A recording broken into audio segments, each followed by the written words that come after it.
cada canto do globo. Exploramos selvas e desertos. 0. Estudamos o espaço, mas avançamos apenas 11 quilômetros abaixo da superfície da Terra. Apenas 1/500º do caminho até o núcleo. Agora, estamos prestes a ir mais fundo. Faremos uma viagem ao coração do planeta em busca da última fronteira, onde árvores abrem caminho pelas rochas à procura de água, onde formas estranhas de vida habitam lugares mortos. Arranha-céus são construídos sobre areia, minas são do tamanho de cidades e forças enormes continuam a moldar a Terra. Vamos nos unir a cientistas, engenheiros e aventureiros, enquanto investigam, exploram e desafiam os mistérios subterrâneos. Em uma viagem ao centro da Terra. Chegar ao centro da Terra exige uma viagem de 6.400 quilômetros por 3 camadas subterrâneas distintas. A primeira é a crosta terrestre, uma camada superficial frágil com apenas 32 quilômetros de profundidade. Imagine a Terra sendo um ovo cozido. Na verdade, proporcionalmente, os continentes são 3 vezes mais finos que a casca do ovo e a crosta oceânica é quase 10 vezes mais fina. A crosta guarda muita coisa dentro dessa profundidade relativamente rasa. Sobrepõe-se zonas de carvão, água, sal, ouro, prata, petróleo.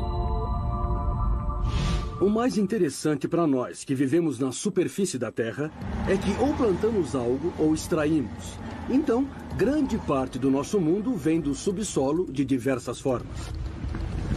Abaixo da crosta fica uma camada mais grossa, o manto, com 2.900 quilômetros de rocha derretida em movimento. Sob o planeta, há uma região extremamente agitada de rocha derretida, com pressão e temperatura alta. A mais de 3.780 graus Celsius, o manto está em agitação constante, rachando a crosta acima em grandes placas chamadas tectônicas. Essas placas agem moldando a Terra como em nenhum outro planeta. As placas que se movem centímetros por ano podem se juntar ou se separar com resultados incríveis. Temos vulcões em erupção na superfície, terremotos, e ainda conseguimos sobreviver nesse equilíbrio delicado.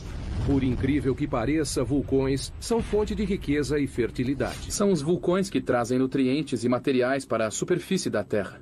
E é por isso que temos os solos férteis. É de onde vêm os recursos minerais e é como se formam. 2.900 quilômetros abaixo, no núcleo externo, o ferro derretido guarda a chave para a nossa sobrevivência. Um campo magnético para o planeta que nos protege da radiação solar. Precisamos do campo magnético terrestre por causa da força intensa do nosso Sol. Por fim, alcançamos o núcleo interno, o ambiente natural mais mortal da Terra. E quando chega ao centro da Terra, a pressão é 3.600.000 vezes maior que a da superfície. É o suficiente para pegar essa rocha de granito e diminuir seu volume pela metade. Nossa incrível viagem começa a poucos centímetros abaixo de nós. Se retirarmos a camada superior da Terra, encontraremos um mundo de insetos, nenhum tão difundido quanto o da formiga. Esse ninho deve ser bem grande.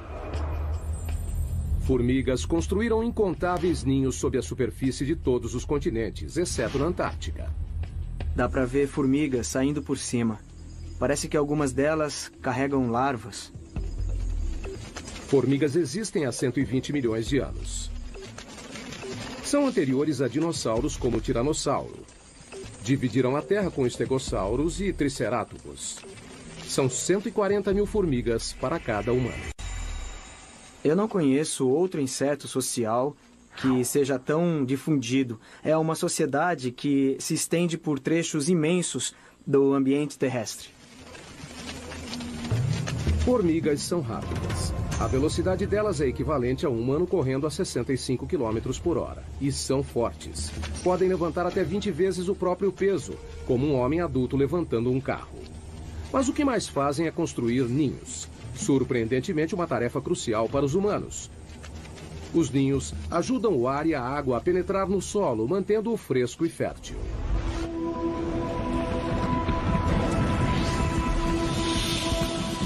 abaixo da zona das formigas, a 2 metros. Londres, Inglaterra. 2 metros abaixo dessas ruas movimentadas estão as veias e artérias que suprem as necessidades da vida moderna.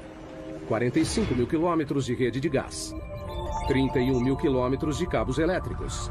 64 mil quilômetros de encanamento. E o descanso final para milhões de pessoas. A 7 palmos é uma frase comum para morto e enterrado. Mas onde surgiu? A história teve início em Londres em 1665. A cidade sofreu uma epidemia de peste negra. No seu auge, o número de mortos chegou a mais de 7 mil por semana. O prefeito de Londres tentou impedir a propagação da infecção e ordenou que as sepulturas das vítimas da peste tivessem pelo menos 7 palmos de profundidade. Acreditava-se que os mortos poderiam infectar as pessoas saudáveis. Então, enterrar os corpos a 2 metros parecia fundo bastante para conter a doença. Mais tarde, as pessoas descobriram que a peste era transmitida através das pulgas de ratos pretos. No final, o surto de 1665 causou cerca de 72 mil mortes. 1 em cada 6 moradores de Londres. A cidade foi poupada apenas no ano seguinte, quando o grande incêndio de Londres acabou com todos os ratos. Mas a tradição da profundidade da sepultura foi espalhada pelo mundo.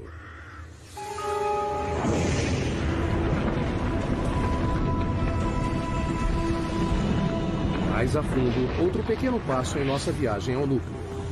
5 metros abaixo. Só há uma criatura capaz de viver nessa profundidade.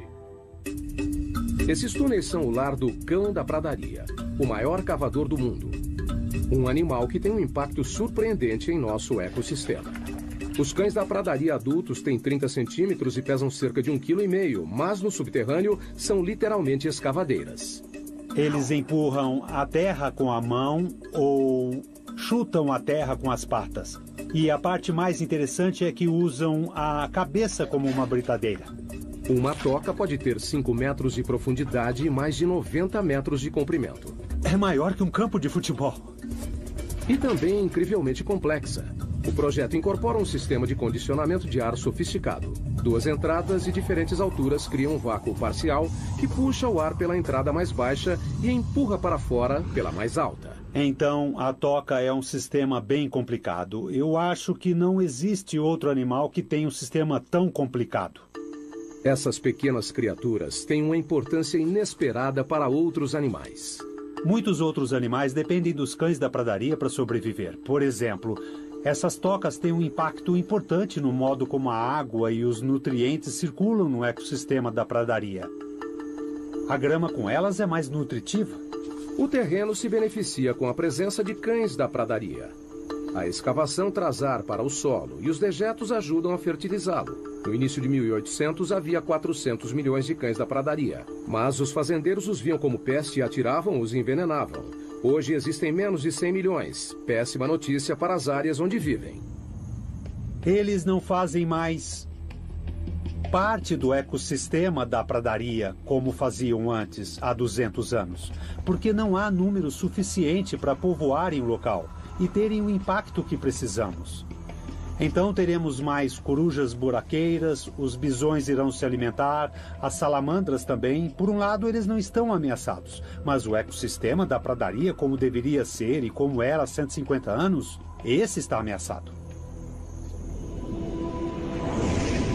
A próxima parada na nossa viagem ao núcleo é a 15 metros. Aqui, em muitos lugares do mundo, formas de vida superiores desaparecem. A Terra dá lugar a rochas. Começamos a encontrar carvão. O carvão se formou há cerca de 300 milhões de anos. Foi um processo único. O clima era mais quente e úmido do que hoje.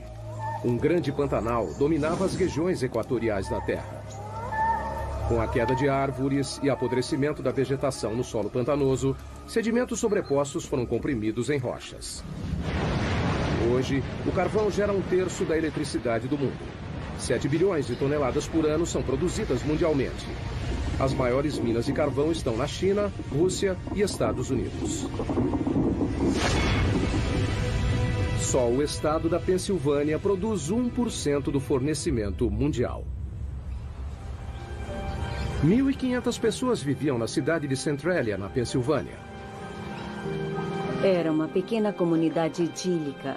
A gente andava de uma ponta a outra e conhecia todos na cidade. Era um jeito bom de viver. Hoje é uma cidade fantasma. Tudo por causa de um terrível acidente. Em 1962, uma queima de lixo foi iniciada propositalmente em um aterro ao lado do cemitério da cidade. Eles queriam limpar o aterro e colocaram fogo lá. Ele se espalhou por uma abertura que levava aos labirintos profundos das minas, velhas minas de carvão abandonadas que passam abaixo da Centralia. Alcançando uma profundidade de 15 metros, o fogo atingiu cerca de 180 hectares, o tamanho da Baixa Manhattan. E não parou por aí. O que alimenta o fogo é o carvão antrácito, rico em carbono e de combustão lenta. Muito bem, se olhar para a orientação da rocha, do leito de rocha, vai ver que se inclina neste sentido, indicando a tendência de um vale sinclinal. E na região do carvão antrácito, a maioria do carvão é encontrada nesse vale. Queimando a 650 graus Celsius, o ponto de fusão do alumínio, o fogo consumiu o solo e a rocha até não restar mais fundações.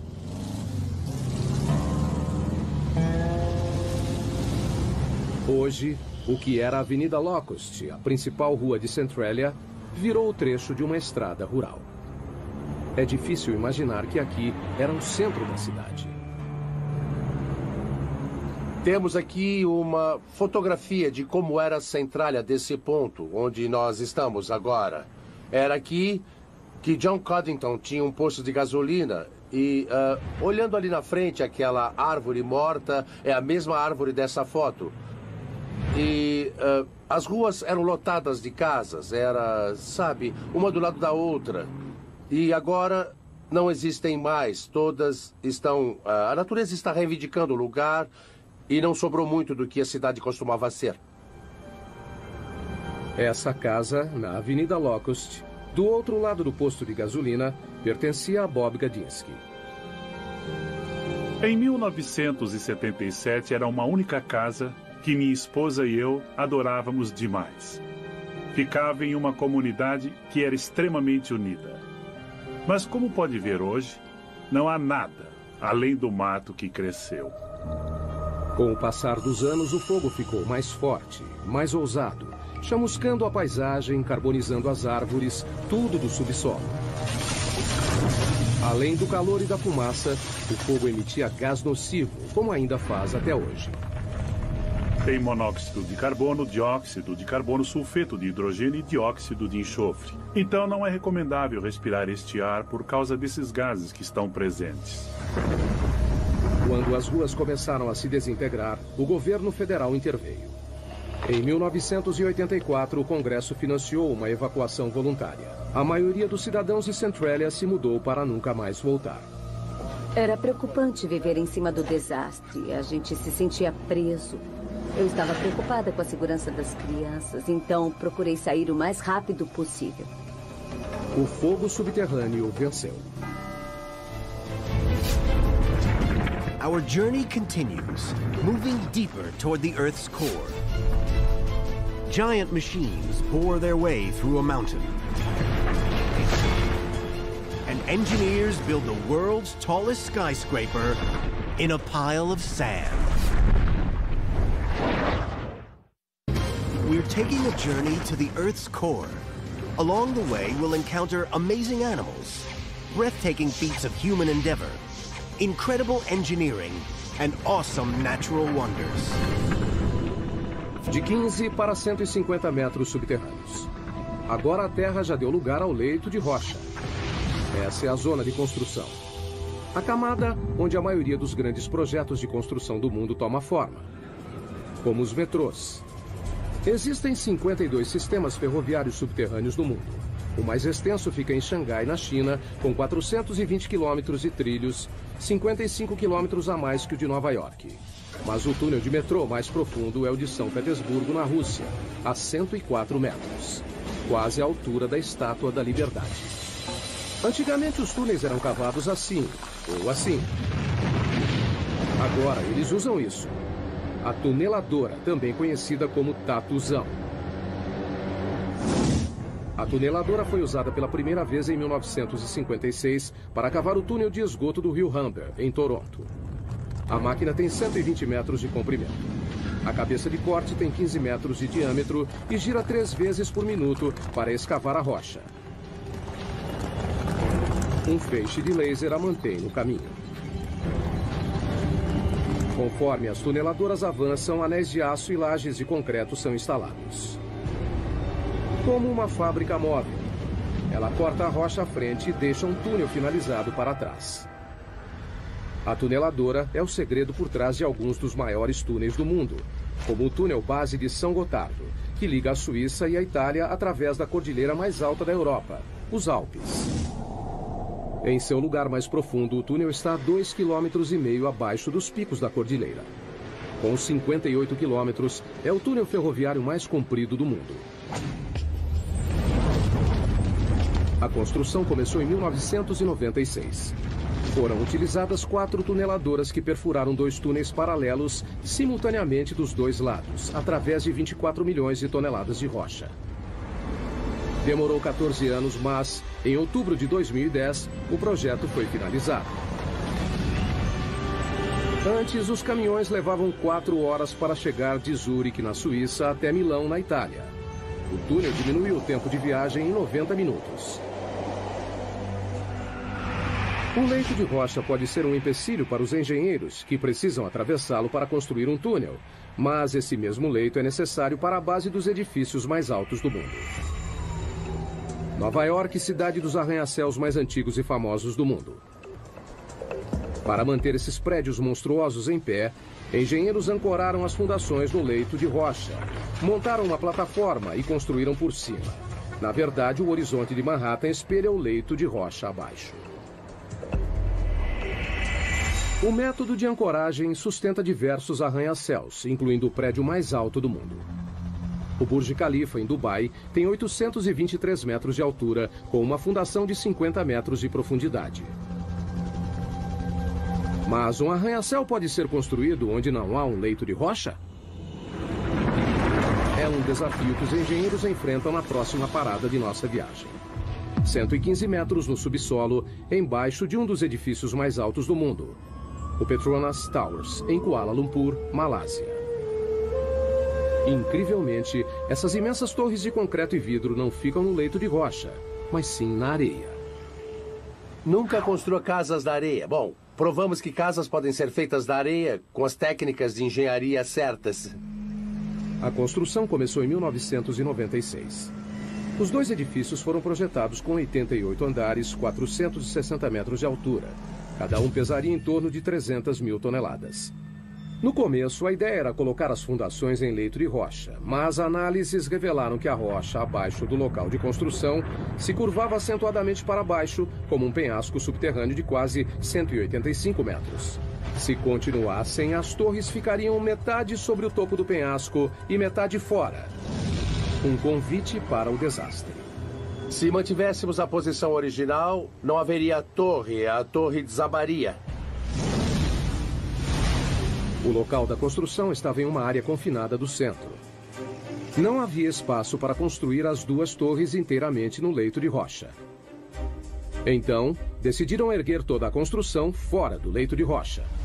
Mas isso significava fazer as fundações em uma camada de areia, através do solo macio. As fundações seriam mantidas no lugar pelo atrito, a mesma força que mantém um prego na madeira. Um prego é colocado no pedaço de madeira da mesma forma que os pilares em atrito estão colocados em toda essa zona de terra abaixo dessa torre. A equipe de construção teve trabalho. Foram colocados 104 pilares sobre cada torre, com 3 metros de distância entre eles. Praticamente uma floresta de concreto e aço. Alguns pilares têm 115 metros de profundidade. Em 2011, são as fundações mais profundas de qualquer prédio do mundo. A engenharia subterrânea alcançou o impossível. 2 torres de 460 metros, construídas sobre areia. Os engenheiros usam a geologia há tempos para guiá-los em seu trabalho. Mas a geologia pode ser imprevisível. O próprio termo leito de rocha remete a algo resistente, mas não é sempre assim. Um leito de rocha pode ser bastante antigo. Essa rocha tem 1,6 bilhão de anos. Mas também é bastante vulnerável a um elemento simples: a chuva. Caindo no leito de rocha durante bilhões de anos, a chuva causa deformações e rachaduras. Essas fraturas podem ser enormes. Aqui está uma que se estende por todo o comprimento dela. A água acaba formando cavernas, de onde pode passar para grandes lagos e rios subterrâneos. Mais profundamente encharca a rocha como uma esponja. Na verdade, também deve ter de 5 a 10 oceanos de água dentro das rochas da Terra. 99% da água doce do mundo encontra-se no subsolo. As maiores reservas estão na China, Rússia, África e Estados Unidos. O aquífero Ogallala é o maior dos Estados Unidos. Estende-se do Nebraska ao Texas, cobre 450 quilômetros quadrados, uma área do tamanho da Suécia, e chega a 150 metros de profundidade. Mas em muitos lugares do mundo, a água subterrânea está secando. Isso significa que pessoas, animais e plantas precisam ir mais fundo para conseguir o que resta. A próxima parada em nossa viagem subterrânea, a raiz mais profunda do mundo, 120 metros. Mpumalanga, África do Sul. Em uma encosta sobre as cavernas Eco fica um bosque de figueiras de 150 anos. Elas sobreviveram a um duplo desafio: crescer em rochas e sem nenhuma fonte de água aparente. Quando olha isso, parece que saiu do Senhor dos Anéis. Raízes e rochas normalmente não se misturam. Árvores geralmente crescem em solo fértil, mas o clima aqui é árido. Não há chuva durante metade do ano. As figueiras precisam de 23 litros de água por dia para sobreviver e até quebram rochas para conseguir. As raízes são geneticamente programadas para saber que a água se encontra abaixo delas. A ponta da raiz libera um tipo de lubrificante chamado mucilagem para suavizar a passagem da raiz. Conforme cresce, a raiz procura rachaduras e pontos fracos nas rochas. Figueiras contam com uma única raiz mestra para encontrar água. Essa vai bem fundo. A pergunta é: quanto? Bom, lá vamos nós, descendo para as profundezas da Terra. Quanto mais fundo, mais difícil, não é? Não é maravilhoso o que a Mãe Natureza faz? Só para procurar água? Puxa, essa raiz está meio esquiva. Tomara que a gente encontre alguma coisa mais na frente. Finalmente, Burroughs vê algo. Nossa, finalmente. A 37 metros de profundidade está o primeiro sinal de uma raiz de figueira. Demora 70 anos para a raiz chegar nessa profundidade. E quando encontra a umidade, a viagem acaba. Até o final da raiz, a profundidade é 120 metros. Estamos vendo as raízes mais profundas do mundo. Nesse momento tem água aqui. Tem água sendo bombada abaixo da minha mão até a árvore. O caminho todo até a superfície. Down through layers of rock, our journey continues. 100 feet deeper than the tree root. The pressure has climbed 220 pounds per square inch, 15 times greater than at the surface. Not the most hospitable place to spend the night, you'd think.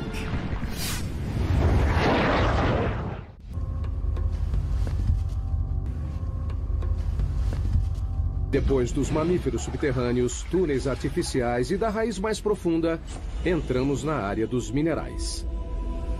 As rochas são feitas de minerais. A humanidade extrai as riquezas minerais da Terra há mais de 40 mil anos. Mas o que fazer com uma mina que atingiu o fim da vida útil? Algo bem inesperado. É o que a próxima parada dessa viagem revela. Sala, Suécia. 150 metros de profundidade.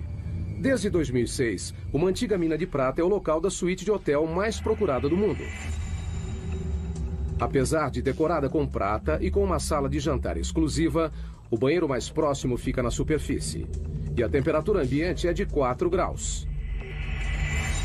A mina de prata, que hoje abriga um quarto, foi fechada em 1908. Durante 400 anos, os mineiros cavaram 40 mil toneladas de rocha, principalmente com as mãos. No século XVI, essa era a mina mais importante da Suécia. Hoje, o legado dos mineiros é visto nos túneis e cavernas que se estendem na escuridão por 20 quilômetros. O grande interesse turístico pela mina deu a ideia da suíte de hotel. As pessoas vêm aqui só para ter uma ideia do passado. A prata existe há 4,6 bilhões, desde a origem do sistema solar.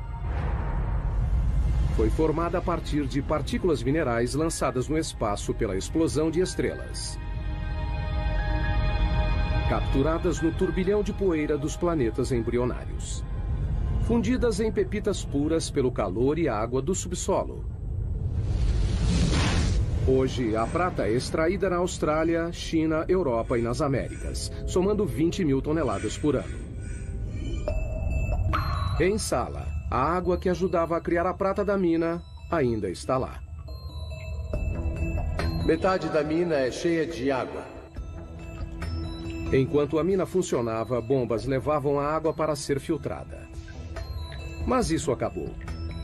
Essa mina inundada contém cerca de 5 milhões de litros, o suficiente para encher 25 mil banheiras.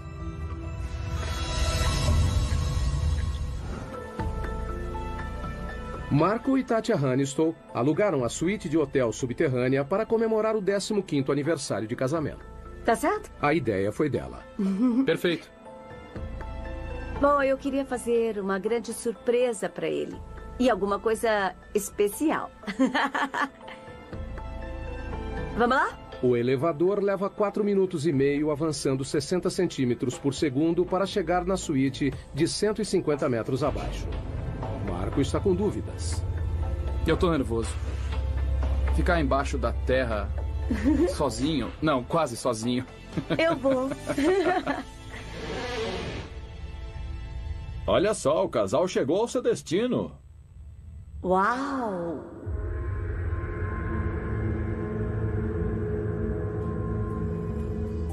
Ai, isso é maravilhoso. Quando o casal senta para jantar, Marco ainda está um pouco apreensivo. Maravilha, agora só tenho que ter coragem para dormir. Mas no fim ele consegue passar a noite. Uma noite inesquecível. A água subterrânea é o maior agente para mudanças no subsolo. Ela não só reage quimicamente com os minerais para criar metais como a prata, mas também pode literalmente derreter a rocha.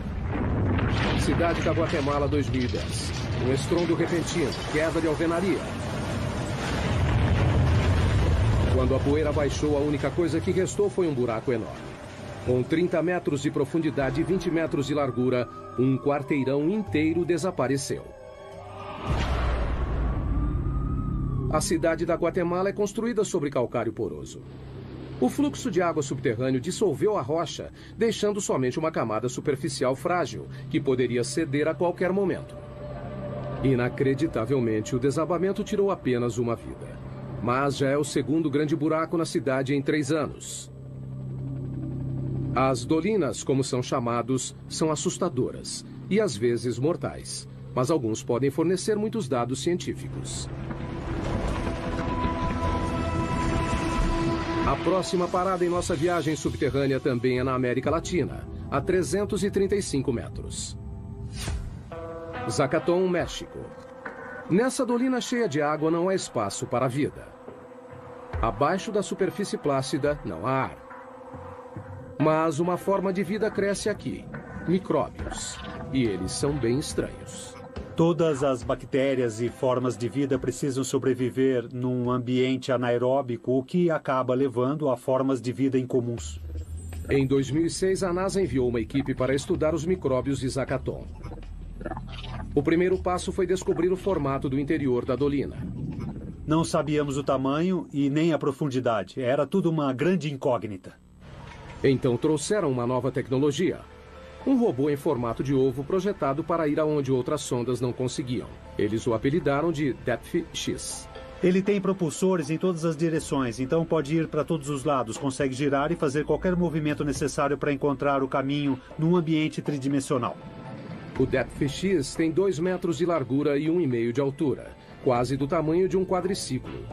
O que o torna especial é que não usa controle remoto, ele se dirige sozinho.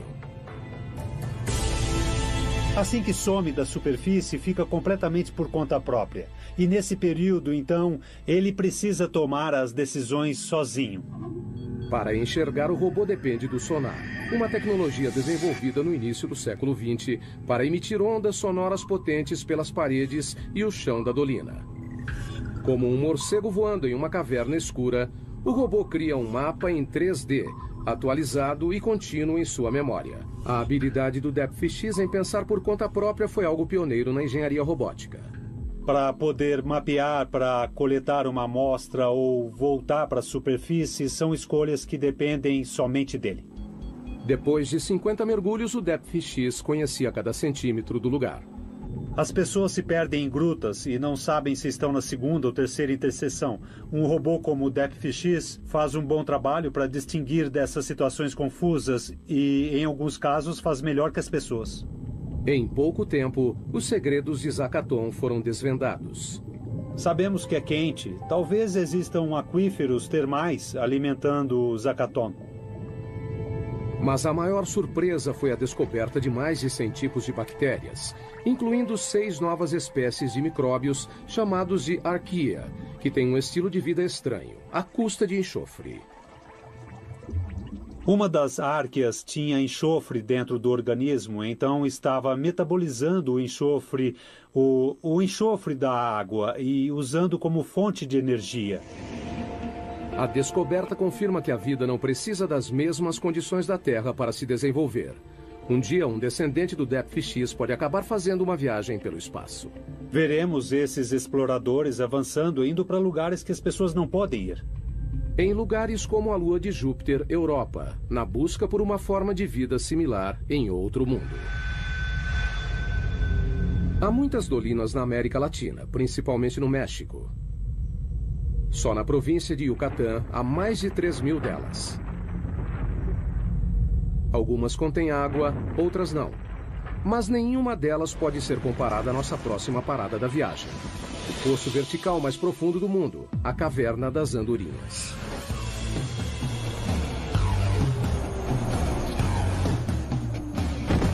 Para alguns paraquedistas, essa gruta representa um desafio único. Você vai para a beirada e olha para baixo. E quando você pula, sente a corrente de ar.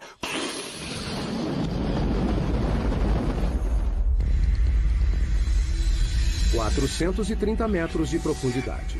40 metros de diâmetro no topo, que se abre para 2 hectares no fundo. O poço tem as mesmas dimensões do Empire State.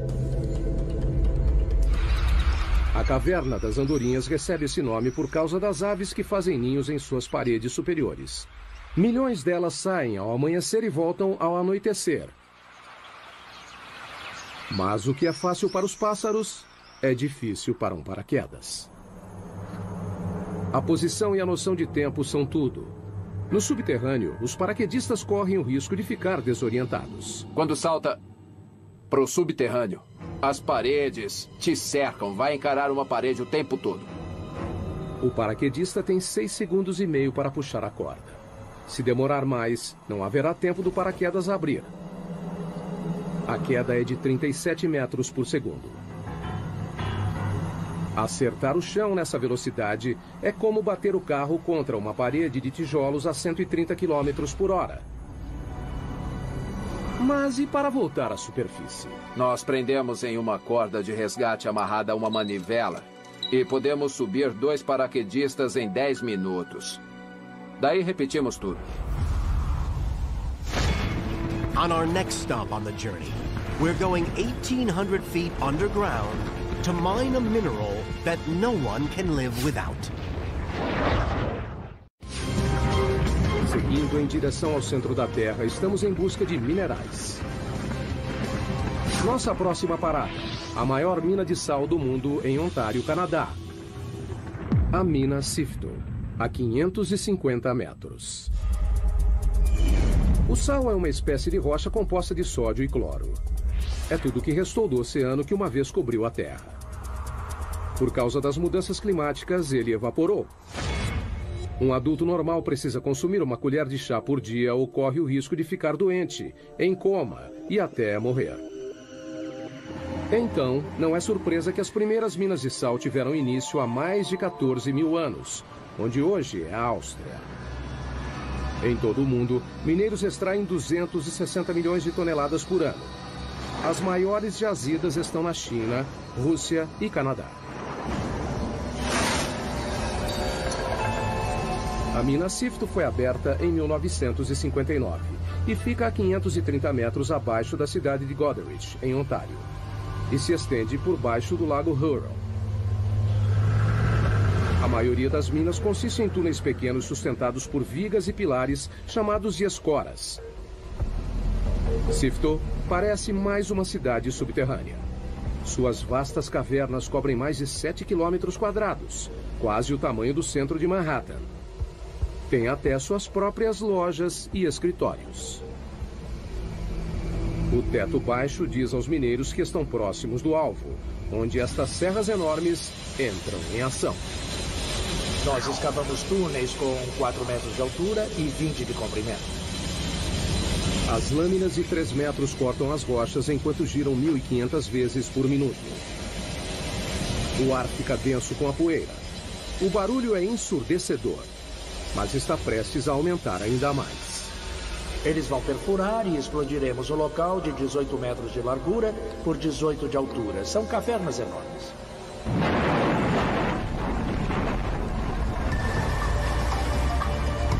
Caminhões gigantes levam as rochas cortadas de volta para a mina e colocam nas mandíbulas de um triturador faminto. Os caminhões descarregam 10 vezes por hora, o tempo todo, 7 dias por semana. Nos 4 minutos em que esse monstro é carregado, lascas de 250 quilos são reduzidas a pedras menores. Esteiras levam o sal para o silo regulador. É um tanque enorme que coloca o sal dentro dos baldes que sobem e descem e mandamos o sal para cima. Mas esse grande silo é uma vantagem enorme para nós. Com o silo regulador, todo o processo pode ser feito no subterrâneo. Estamos falando de uma taxa de 24 a 26 mil toneladas içadas por dia e temos capacidade para mais que isso. Todo dia, essa mina produz sal suficiente para metade da população mundial. E a Sifto acredita que pode manter a produção por mais 250 anos.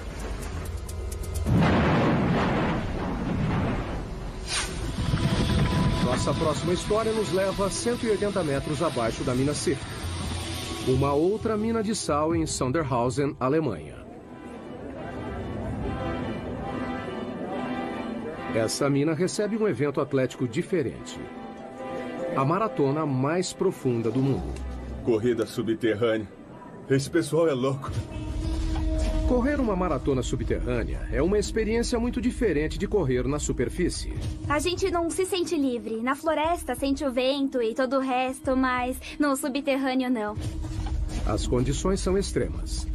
Veja a temperatura, por exemplo. A cada 18 metros abaixo da crosta, a temperatura aumenta meio grau. O motivo disso vem de 4,6 bilhões de anos, a origem da Terra. A mistura de gases e partículas em espiral que formaram o planeta incluía poeira cósmica radioativa.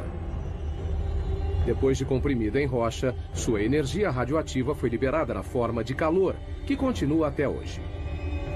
Trabalhar nessas condições pode ser difícil. Correr pode ser ainda mais complicado. A uma profundidade de 730 metros, os corredores subterrâneos lidam com um calor de 27 graus. É muito quente. Parece o inferno. 40% de umidade. O ar não é muito bom. Aqui embaixo, acho que esse é o pior problema. E um percurso difícil. A corrida é executada em um circuito desigual que sobe e desce 215 metros em cada volta. Quando leva um tombo aqui, pode se machucar muito feio. Em uma maratona normal, os pés ficam 0,2 de segundo no chão. Com a fadiga, ficam mais tempo no chão. Na mina, quanto maior o contato, maior o risco. Tá vendo isso aqui? É escorregadio. Precisamos de tênis com uma boa sola, como essa que é grande, mas eu acho que podia ser maior. Eu acho que travas seria muito bom. Ter cravos. Ou cravos. Embaixo. Inevitavelmente, o terreno traiçoeiro faz uma vítima. Quebrou? Não dá pra saber. Por que maratonistas correriam em condições tão perigosas é um mistério. Mas se perguntar para eles, dirão a mesma coisa. É emoção, é a corrida mais difícil do mundo. Eu acho que quem pode dizer que correu uma maratona 600 metros abaixo da terra? Depois de passar metade do dia no subterrâneo, os maratonistas estão livres para voltar à superfície. A temperatura quente, o ar seco e as duras condições foram temporários.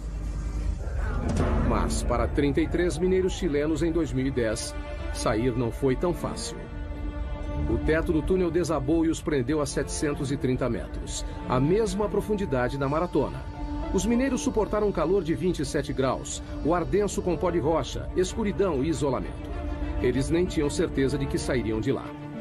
A entrada do resgate teve que ser aberta através de uma rocha vulcânica chamada basalto, famosa por deslizamentos repentinos.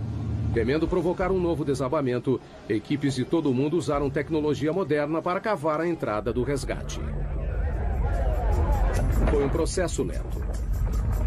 Depois de 69 dias, todos os 33 mineiros foram resgatados. Foi um dos maiores resgates de minas de todos os tempos. Heading down, half a mile, 3/4. We're now beyond the 1 mile mark. Buried under 6,800 feet of solid granite, this underground lab is hunting one of the smallest objects in the universe.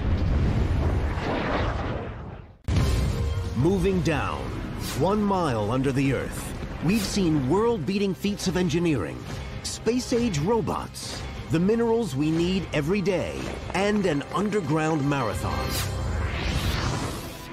Estamos nos aproximando do local mais profundo em que um humano já esteve. Esse é o laboratório científico mais profundo do mundo. É bem movimentado aqui. O Observatório de Neutrinos de Sudbury, ou Snow Lab, está a 2 quilômetros abaixo do centro de Ontário. 2 experimentos estão em andamento. Um deles está na fase final de comissionamento. 3 experimentos grandes estão em construção. Os cientistas estão à procura de algo que só pode ser visto a 2 quilômetros abaixo da superfície. Partículas minúsculas de matéria cósmica, chamadas neutrinos. Tão pequenas que 200 cetilhões deles caberiam em um grão de areia. São 200 com 24 zeros. Não é uma surpresa que os neutrinos sejam fracos. Elas são partículas incrivelmente leves e, normalmente, passariam pela Terra completamente despercebidas. Cientistas descobriram os neutrinos em 1956. Estão em todo lugar do universo. Para detectar algo tão pequeno, precisa filtrar e excluir os raios gama, os raios X e a radiação ultravioleta que constantemente bombardeiam a Terra do espaço. Queremos provar que não é uma radiação convencional que de algum modo interfere e imita os sinais esperados. Então precisamos de muita proteção. Por isso o laboratório é tão profundo. Esses raios cósmicos tornariam a medição sensível do neutrino algo impossível. Os 2 quilômetros de rocha no laboratório Sudbury reduzem esses raios cósmicos a um fator de 10 milhões. Encontrar algo tão pequeno quanto o neutrino requer equipamentos grandes. Se você procura uma partícula, precisa aumentar suas chances de vê-la. Cobrindo uma área de 7.250 metros quadrados, tão grande quanto 6 piscinas olímpicas, as câmaras e túneis interligados do laboratório parecem mais uma estação espacial ou uma base lunar do que um laboratório subterrâneo. O laboratório levou 18 anos para ser construído e custou cerca de 70 milhões de dólares. Neutrinos deixam um pequeno traço de luz quando atravessam certas substâncias. Essa caverna já abrigou 60 mil toneladas de rocha. Agora, abriga uma esfera de 12 metros, que comporta 760 litros do líquido conhecido como água pesada, uma forma natural de H2O mais sensível aos neutrinos devido ao seu grande peso molecular. O neutrino causa uma reação que gera luz, que reage com os detectores de foto. Então, dá para descobrir sua energia, direção e por aí vai. Nessa profundidade é difícil transitar pelo laboratório. O elevador desce a 640 metros por minuto. Depois tem 1,5 km de caminhada. A temperatura ambiente é de 27 graus. É quente por causa da pressão nessa profundidade. Ao redor deles, a rocha está sendo espremida a mais de 544 atms, mais de 500 vezes a pressão atmosférica na superfície. Quando fizeram o laboratório, enfrentaram um desafio: criar um ambiente subterrâneo puro. Mantemos as fontes de poeira e contaminação no mínimo absoluto graças ao esforço constante na limpeza. Na entrada, eles passam por um processo rigoroso de descontaminação para remover poeira, que pode arruinar os experimentos delicados. Isso envolve tirar tudo que vestiu na mina, tomar um banho completo e colocar roupas limpas que nunca foi usada fora da mina. Além da poeira, as pessoas espalham detritos próprios continuamente. 600 mil partículas da pele por hora. Uma centena de fios de cabelo por dia. E qualquer uma das opções pode comprometer o trabalho no laboratório. Uma vez dentro, os cientistas enfrentam mais triagem e limpeza. Até o esgoto do laboratório é limpo. Tratamos todos os resíduos do nosso próprio lavatório e água suja que vem dos chuveiros e da lavanderia. Bactérias especiais reduzem os resíduos organicamente e sem exalar cheiro ruim. E gostamos de pensar que temos a descarga de banheiro mais profunda do mundo. Um conforto que os exploradores subterrâneos no próximo nível da nossa viagem ao centro da Terra com certeza iriam gostar. Dentro da mãe de todas as cavernas, a 2,5 km no subsolo. Esses exploradores poloneses esperam ir além do que qualquer outro explorador já foi. Eles treinam para uma descida na J2, que faz parte dos 2,5 km de profundidade do sistema de cavernas Chev, no México. O que nós procuramos é a caverna mais profunda do mundo. A erosão da água da chuva criou a J2. A descida envolve fissuras, desvios e câmaras alagadas. Passar por esse percurso subterrâneo não será fácil. Temos que continuamente treinar para conseguir isso. A descida de 2,5 km é tão profunda quanto a altura do Monte Santa Helena. Por isso, os exploradores precisam se equipar como montanhistas subterrâneos. Arnesses, cordas, grampos e capacetes. A caverna Kasprovia Nizhnia, na Polônia, tem condições similares à J2. Só não é tão profunda. O treinamento da descida começa. Conforme a equipe desce, a frequência cardíaca sobe para 140 batimentos por minuto. Os exploradores geralmente queimam 6.000 calorias por dia, quase o dobro do normal diário. A gente tem que trazer muito alimento para a caverna. Na expedição verdadeira, cada explorador carregará mais de 27 quilos de alimento para um acampamento até quase metade do caminho. Mesmo que seja cansativo carregar todo esse alimento para cá, porque estamos a pouco mais do que 1 quilômetro, é essencial, porque a gente precisa encher a barriga. Os exploradores adoram entrar no subterrâneo. Quanto menor e mais apertado, melhor. Para mim é como um parquinho. É brincar com os amigos. Mas a verdadeira J2 não é um jardim de infância. Ela contém passagens tão apertadas que até os exploradores mais experientes achariam assustadoras. Eu sou pequena, então não costumo me sair mal em lugares apertados, mas não entro em lugares muito apertados. Eu acho que odiaria isso. Para passar pelas fissuras, os exploradores precisam reunir toda a experiência e habilidade.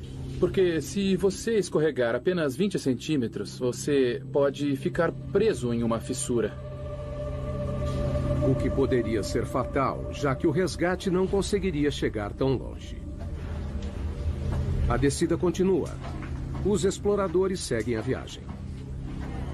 Você desce, desce e desce cada vez mais e você não pode pensar em subir, só em descer cada vez mais. O maior desafio da J2 é a água. A gruta leva a uma série de câmaras alagadas chamadas fossas.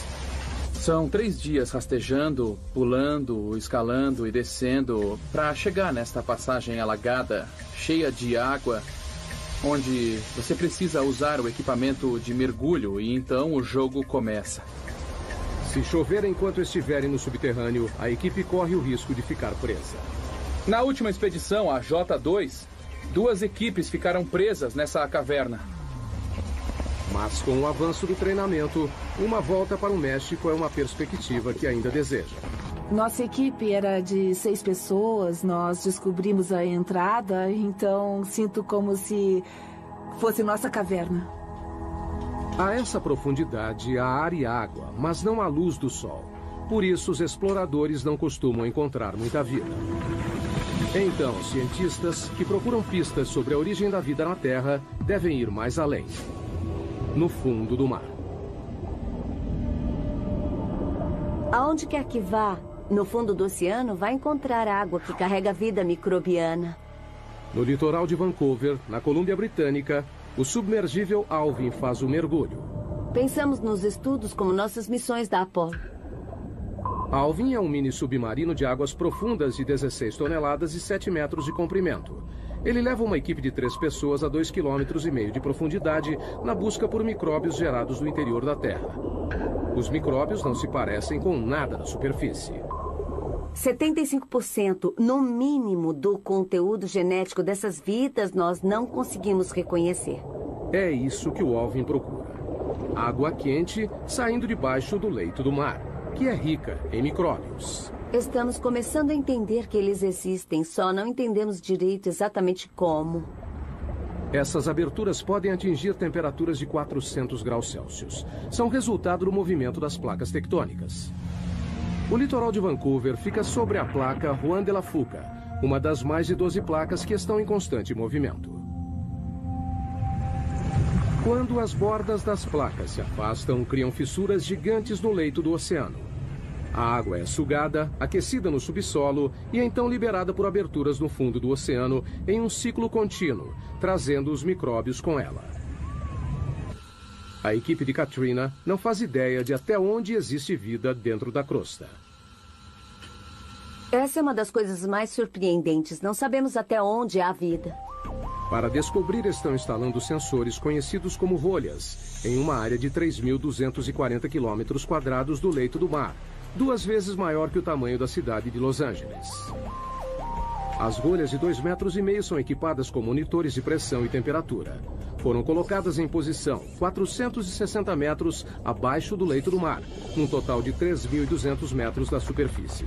O objetivo é rastrear o caminho da água quente dentro da crosta terrestre. Temos que entender o fluxo da água, quais os tipos de micróbios que existem lá. É só seguir a água que encontrarão micróbios. The next stop on our journey to the Earth's core, 7 miles down, we join an exclusive club. The 2 men who managed to set a depth record that's never been beaten. Our journey to the Earth's core continues. We're on a quest to reveal how modern life depends on the mysterious underground forces that shape our planet.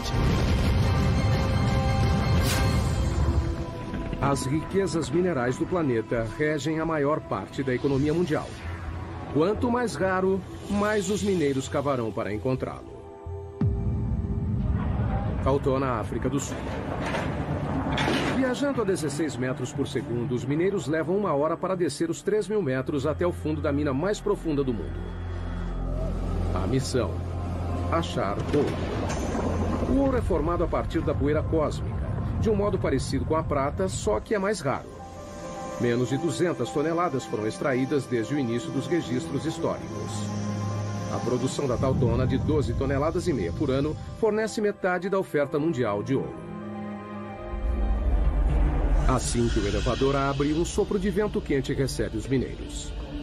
A essa profundidade, a temperatura ambiente é de 54 graus Celsius, mais quente que um dia de verão no Vale da Morte. Um sistema de ar-condicionado enorme abaixa para 28 graus. Ainda quente, mas suportável. Enquanto os 5.600 mineiros que trabalham aqui suam a camisa nas galerias e túneis, também precisam ficar de olho no teto. Nessa profundidade, qualquer tremor pode provocar um pequeno terremoto subterrâneo. A queda de rochas mata diversos trabalhadores todo ano.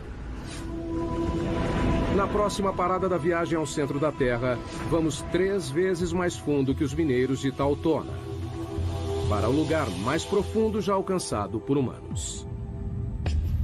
No Pacífico Ocidental, a 11 quilômetros subterrâneos, encontra-se a Depressão Challenger, uma fissura de 69 quilômetros de largura no leito do oceano, que se estende por 2.530 quilômetros.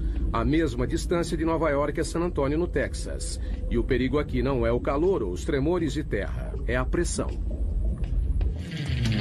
Em 23 de janeiro de 1960, o oceanógrafo suíço Jean Piccard e o comandante da Marinha americana Don Walsh partiram em uma embarcação subaquática única para se tornarem os primeiros e até agora únicos humanos a verem o verdadeiro fundo do mar.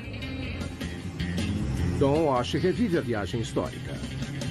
Foi o único submersível que foi até a Depressão Challenger e por quase 50 anos ninguém mais voltou lá.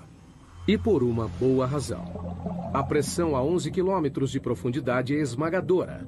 1.080 ATMs. Imagine o peso de 48 Boeing 747 em cima de um dedo. Para suportar esse peso incrível, Piccard projetou um submergível chamado Trieste. Com 15 metros de comprimento, 4 metros de diâmetro, ele pesava 51 toneladas, quase o tamanho de um caminhão de lixo médio carregado. Para a proteção, a equipe ficou em uma esfera de aço de 2 metros de diâmetro, de 16 toneladas. Não tinha espaço para as pernas. A gente tinha meio metro cúbico para 2 pessoas. É quase o tamanho de uma geladeira doméstica. O que, levando em conta a água a 1 grau Celsius negativo, não parecia tão ruim assim. A temperatura dentro do casco era aproximadamente a de uma geladeira também. Para flutuar, o Trieste foi suspenso por uma boia, um tipo de balão submarino.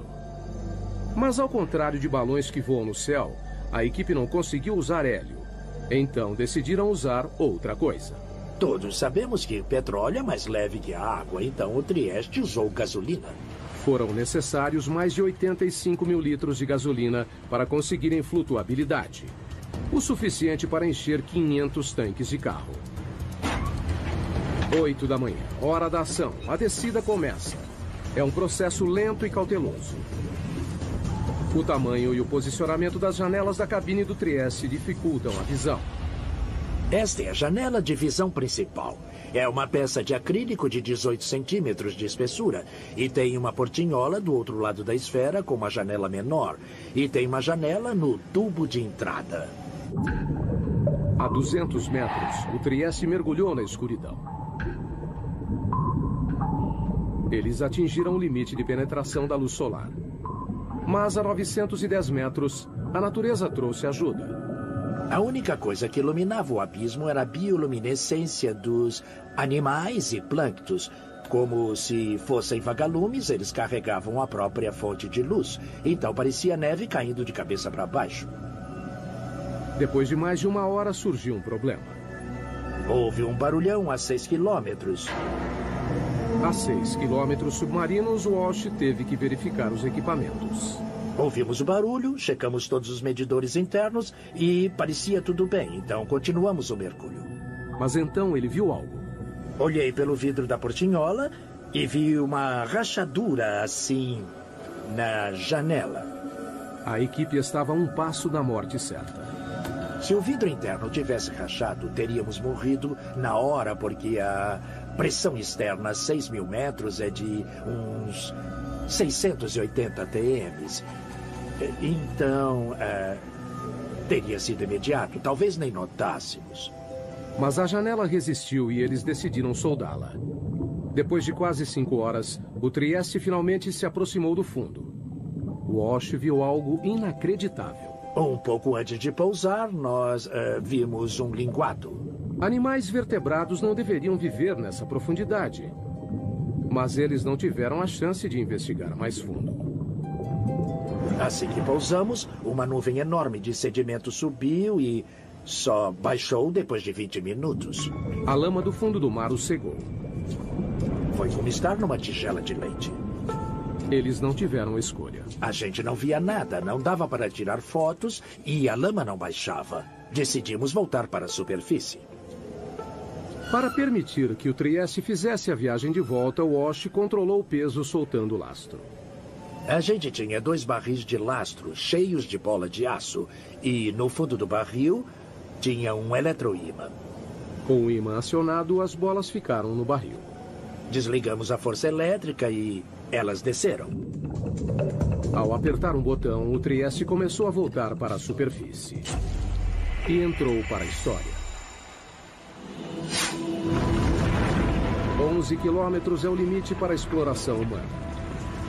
Atravessamos mais de 1/3 da crosta terrestre. Pessoas saem de cena, máquinas assumem. Todos os cientistas utilizam ferramentas para ajudá-los a explorar lugares que não podem ir. Telescópios, microscópios. Mas geólogos enfrentam um problema diferente. O engraçado é que eu não posso dizer o que existe a 30 centímetros abaixo do chão que pisamos, porque não consigo ver através da rocha. A solução parece óbvia. Perfurar a rocha e olhar. Mas é uma abordagem repleta de problemas.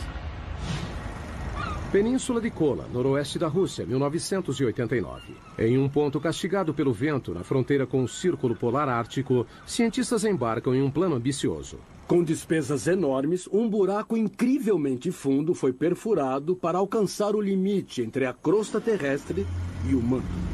São 35 quilômetros subterrâneos. Para reduzir o atrito, usaram um método de perfuração novo. Ao invés de toda a cabeça de escavação, somente a broca foi inserida, bastante lubrificada com lama e óleo. A 6 quilômetros, a perfuração descobriu fósseis de plâncton de 18 milhões de anos em um estado de conservação impressionante. A 11 quilômetros, encontraram rocha de 4,4 bilhões de anos. Zircão, o mineral mais antigo do planeta. Mas com o aumento da temperatura a cada metro, nos 12 quilômetros, ela chegou a 300 graus Celsius. A perfuração parou de repente. A temperatura aumenta muito rápido conforme avança para o interior do planeta. Com a profundidade dos buracos, a broca de metal não aguenta e então começa a se derreter. Pelos próximos 14 anos, houve tentativas de retomar a perfuração, mas todas fracassaram. Não temos equipamentos nem materiais que suportem a temperatura e pressão que existem a dezenas de quilômetros subterrâneos. O poço superprofundo foi abandonado em 2003. Então, se não conseguem perfurar, o que os geólogos fazem? Usam os ouvidos. Não vemos o que há dentro do planeta, ouvimos o que há dentro do planeta. Sismógrafos, como são conhecidos, são leitores que monitoram os sons dos movimentos das rochas no subsolo. Eles literalmente ouvem os terremotos. Há terremotos de magnitude 6 ou maior a cada 3 dias em média. E isso faz o mundo se modelar. As vibrações mudam de acordo com a densidade da rocha. Dados que geólogos podem ler. Conseguimos fazer imagens tridimensionais do que forma o planeta inteiro, monitorando milhares de terremotos com milhares de sismógrafos durante muitos anos. But seismometers have limits too. They cannot always reveal exactly what's inside the different layers of rock. And in the hunt for oil, that can be dangerous. We've come a third of the way through the Earth's crust on our journey to the core. We've climbed caves and dug through mines, encountered strange life forms, and reached the depth limit of human exploration. Pessoas ao redor do mundo dependem dos recursos sob nossos pés. A próxima parada em nossa jornada ao centro da Terra. O campo de petróleo mais profundo dos Estados Unidos, 11 quilômetros abaixo do Golfo do México. Há mais de 6.000 plataformas de petróleo no litoral do Texas e Louisiana, com capacidade de suprir 25% do petróleo dos Estados Unidos. Mas não é fácil de obter. É preciso atravessar 1,5 km de mar e depois mais 9,5 de pedra. Como fica mais difícil de achar petróleo e gás, avançamos mais e mais para águas fundas e fazemos buracos mais profundos. A perfuração em águas profundas está passando por uma revolução nos litorais do Egito, África Ocidental, Brasil e no Golfo. É maravilhoso termos a tecnologia para avançar tão profundamente. Mas a tecnologia tem suas limitações.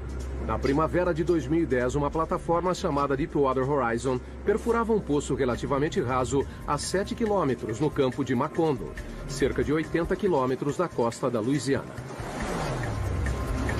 20 de abril, 22 horas. A plataforma foi abalada por uma explosão. A bola de fogo foi vista a 56 quilômetros de distância. 11 funcionários morreram, 17 ficaram feridos. 1,5 km abaixo, no leito do oceano, a ruptura do poço liberou até 60 barris de petróleo por dia. Um barril tem 180 litros. Foi como jogar 450 caminhões-tanque no mar. O vazamento totalizou quase 5 milhões de barris. Foi o pior desastre de petróleo nos Estados Unidos. Então, o que deu errado? A Deepwater Horizon já tinha perfurado 11 quilômetros no fundo do campo de petróleo do Golfo no outono anterior, em um local diferente. Em comparação, perfurar em Macondo seria fácil. Mas as aparências podem enganar. O Golfo é um dos lugares mais difíceis de perfurar. O relevo costeiro cai em mais de 1,5 km de cumes íngremes e vales, com desfiladeiros e vulcões ativos de até 150 metros. A geologia é bem complicada. O petróleo sob o leito irregular do fundo do mar está abaixo de uma camada de rocha de 35 milhões de anos, com 245 metros de espessura, preso sob uma pressão enorme, mais de 1.100 vezes a da superfície.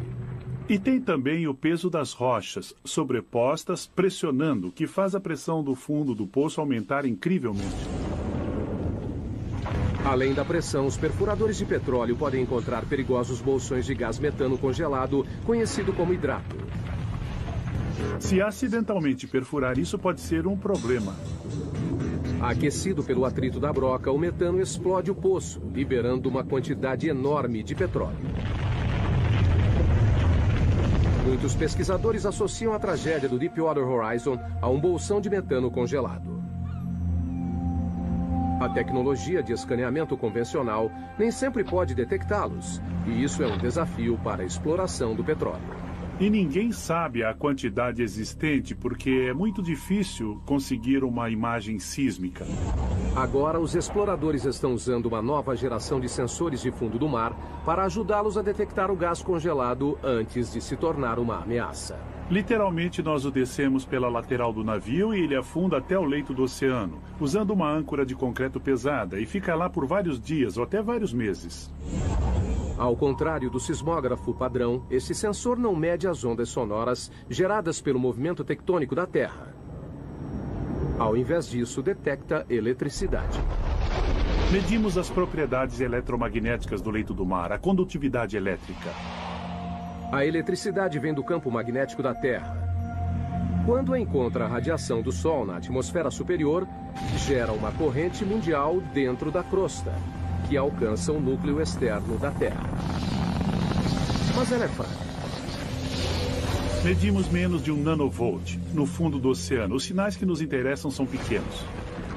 A corrente passa por diferentes rochas dependendo da facilidade com que conduzem ou resistem à eletricidade. Ao medir essa corrente, os sensores fornecem uma imagem mais detalhada do que há na rocha, fazendo a distinção entre um bom condutor, como a água, e um mau condutor, como o petróleo. O que é bom porque gastar 100 milhões de dólares perfurando um poço de água salgada é perda de tempo.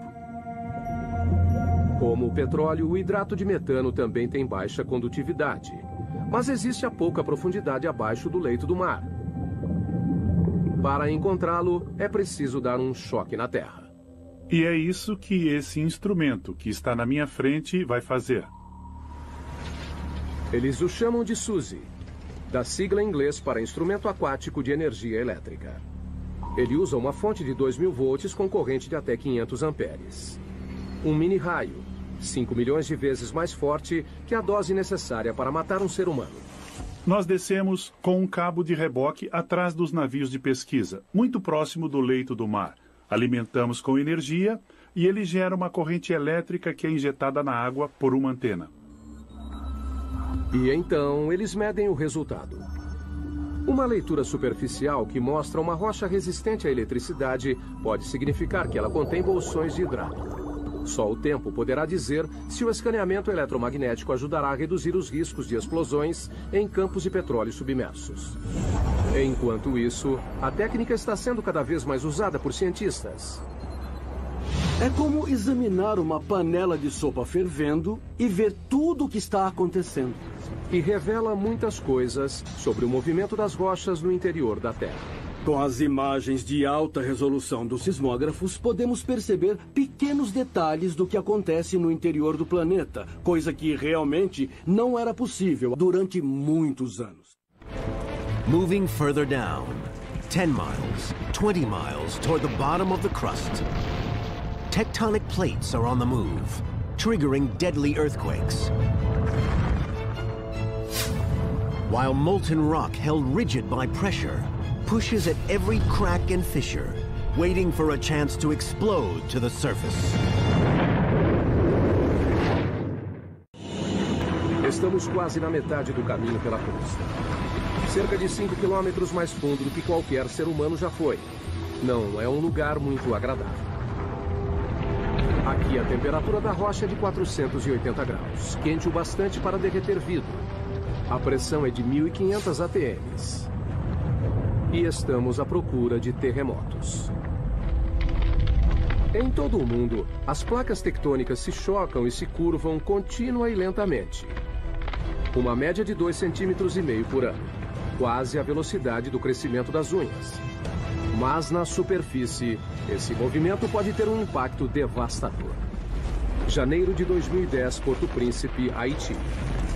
Um terremoto de magnitude 7 balançou a cidade. O choque principal durou apenas 10 segundos, mas os tremores continuaram por 2 semanas. Nessa parte. Aqui, ó. No final, 230 mil mortos. Quase 300 mil edifícios destruídos. E 2 milhões de desabrigados. Foi o 4º pior terremoto da história. Terremotos têm o potencial para ser o tipo de desastre natural que é o mais catastrófico. No Haiti, a linha de falha que causou essa devastação tinha apenas 64 quilômetros de comprimento e se moveu 2 metros. Ainda assim, os tremores desencadearam forças inimagináveis. Existe muita energia armazenada na Terra quando a onda vem até a superfície. O choque ondulou no solo como um cobertor, em ondas de até 4 metros de altura. Quando atingiu a superfície, a onda se concentrou, refletiu e então voltou. Portanto, a intensidade da onda nesse local deve ter sido o dobro. Esse é o Centro de Pesquisa em Terremotos da Universidade da Califórnia, em Berkeley. Aqui, cientistas trabalham destruindo coisas.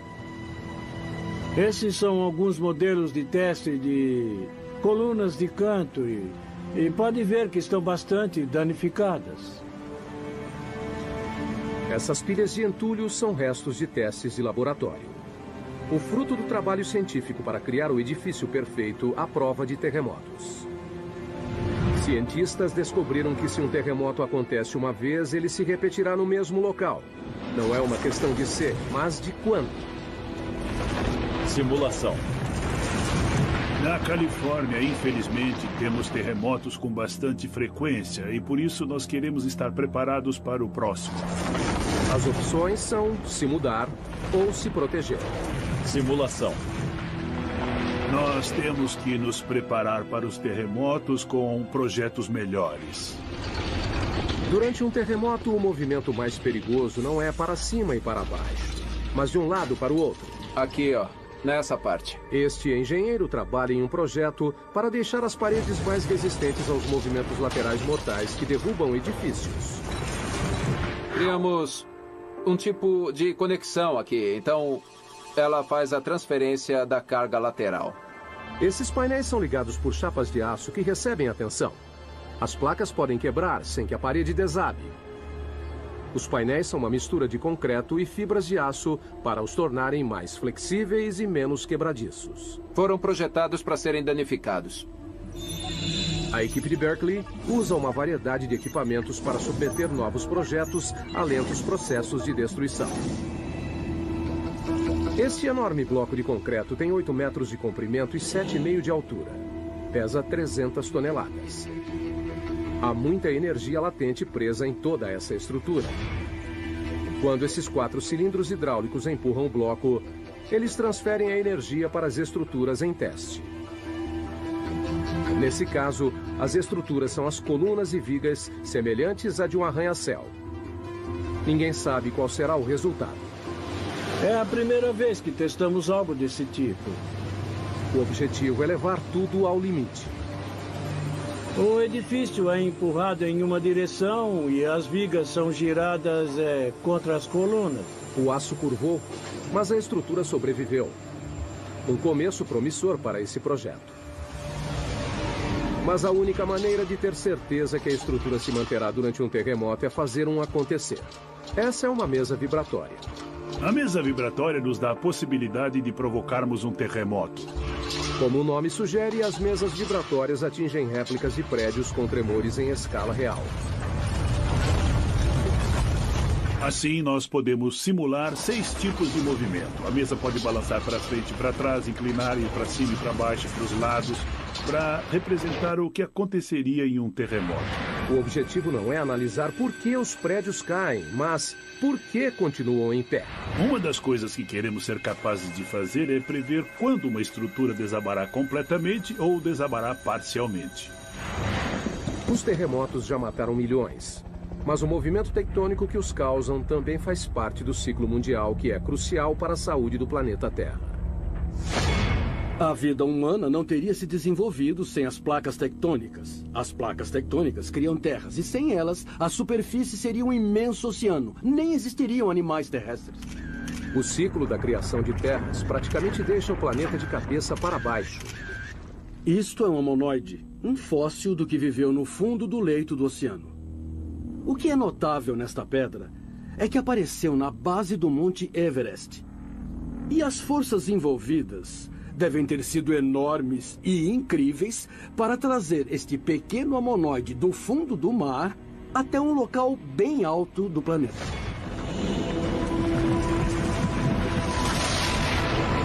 E a fonte dessas forças estão mais abaixo das placas tectônicas. É a próxima parada da nossa jornada ao centro. 35 quilômetros abaixo está o manto. Uma vasta região com 2.900 quilômetros de profundidade que compreende 70% da massa do planeta. Aqui, a corrida para ver quem provoca mais mudanças nas rochas é entre a temperatura e a pressão. A 56 quilômetros, a pressão é 16.500 vezes maior que a da superfície. Mais do que um humano aguentaria. Essa câmara de alta pressão ilustra o impacto que isso teria no corpo humano desprotegido. Logo, ficaria impossível de respirar, com os pulmões contraídos e a implosão das costelas. Com mais 3 quilômetros a 59 de profundidade, a pressão reduziria nossos ossos a pó. Mas a temperatura também sobe, graças à liberação de energia radioativa do manto. O calor de 980 graus é capaz de amaciar as rochas.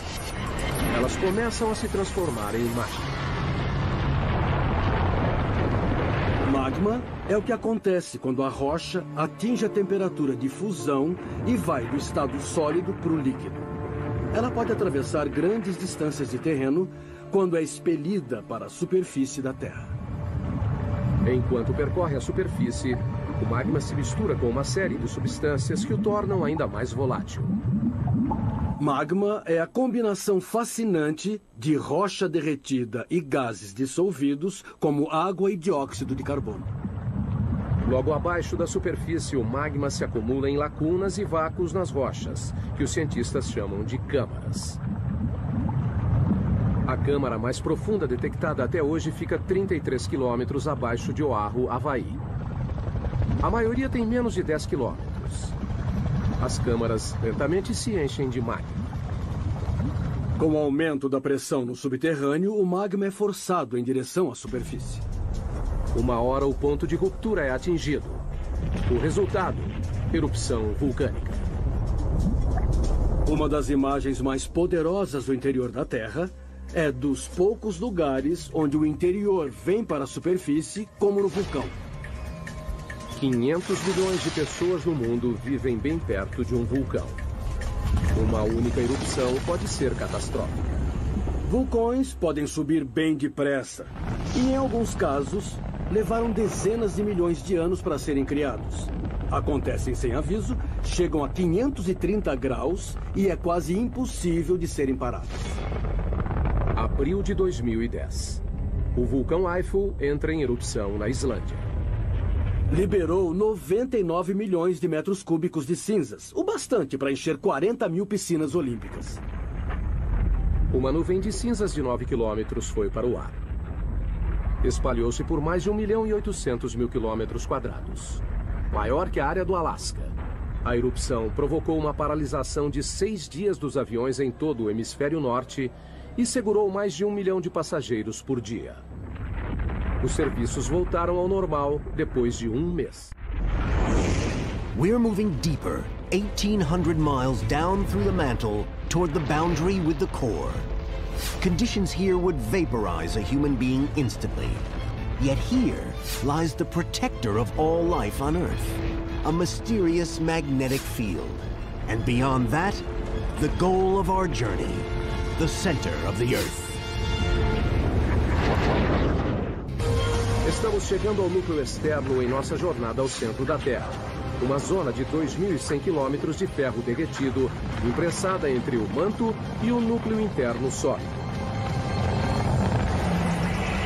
Para chegar aqui, passamos por água e rocha. Combatemos temperatura e pressão. E revelamos os segredos subterrâneos que moldam nossas vidas. Mas um mistério permanece. O que faz a Terra ser magnética?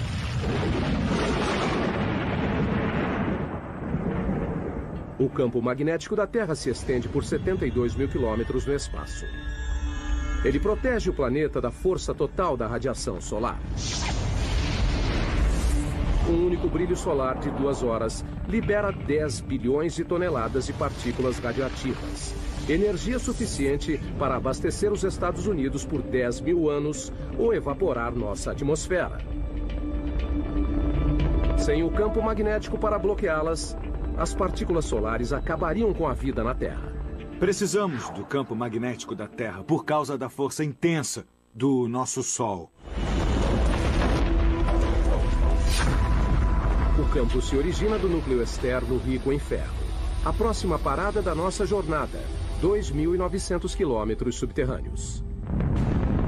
A temperatura aqui é de 4.420 graus, quente o suficiente para vencer a rigidez e derreter o ferro. Quando o ferro se desloca, de alguma maneira, gera eletricidade. Cientistas a chamam de efeito dínamo. O efeito dínamo se refere à produção de campos magnéticos por movimento.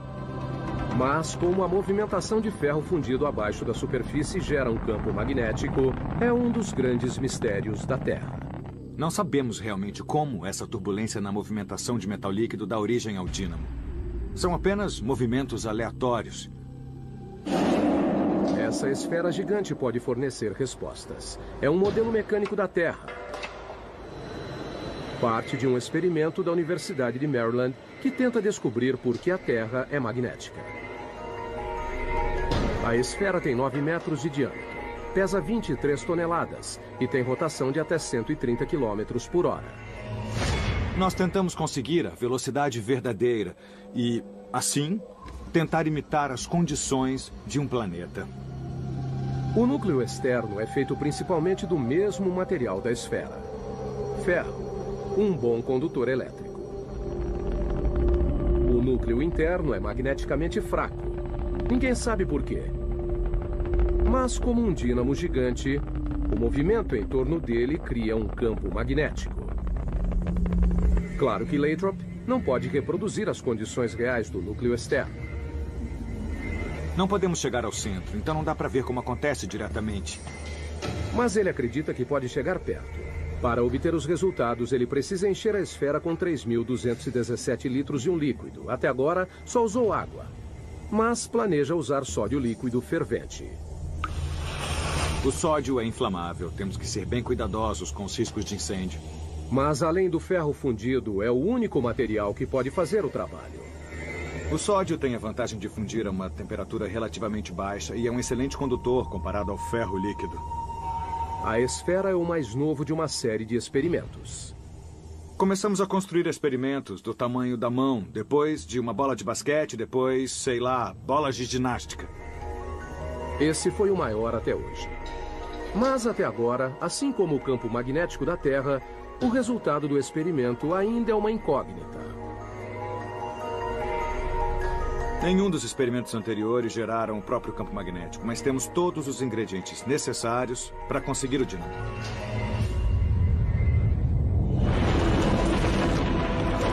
Quase 6.500 quilômetros subterrâneos, chegamos ao final da nossa jornada, o núcleo da Terra. Uma massa de ferro com 2.400 quilômetros de diâmetro, com uma área de superfície um pouco maior que a América do Sul. A temperatura aqui é igual à da superfície do Sol. Mas o peso de todo o planeta apoiado nele mantém o ferro rígido. A pressão é muito intensa.